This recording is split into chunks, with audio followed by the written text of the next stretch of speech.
ఒక అమ్మాయి ఒక అబ్బాయి ఇద్దరూ ప్రేమించుకుంటారు. ఒకరోజు అబ్బాయి అమ్మాయితో నేను నిన్ను పెళ్లి చేసుకోవాలనుకుంటున్నాను అని అంటాడు. అమ్మాయి బాగా సంతోషించి వాళ్ళ తల్లిదండ్రులకి విషయం చెప్తుంది. వాళ్ళ తల్లిదండ్రులు బాగా ఆలోచించి అబ్బాయిని ఇంటికి టీ తాగడానికి పిలువు అంటారు. అబ్బాయి ఇంటికి వచ్చి అందరితో చాలా మర్యాదగా గౌరవంగా మాట్లాడతాడు. ఆ అబ్బాయి వెళ్ళిపోయాక అమ్మాయి తండ్రి నేను ఇప్పుడు వచ్చిన అబ్బాయితో బయట కొద్దిసేపు టీ తాగుతూ మాట్లాడాలని అనుకుంటున్నాను అని కుటుంబ సభ్యులకు చెప్తాడు.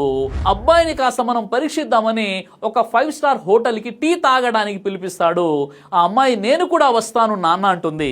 ఆ తండ్రి హోటల్ వెయిటర్ని పిలిపించి కొంత డబ్బులు ఇచ్చి మా అతిథి వచ్చినప్పుడు మేము మాట్లాడుతున్న సమయంలో అతని మీద కొంచెం చల్లటి టీ పోయి అంటాడు.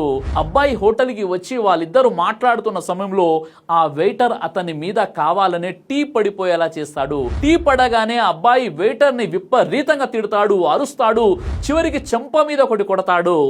ఆ అబ్బాయి వెళ్ళిపోయాక తండ్రి తన కూతుర్ని పిలిపించి చూడమ్మా నువ్వంటే నాకు ప్రాణం, నేను నిన్ను ఇలాంటి వ్యక్తికి అప్పగించలేను.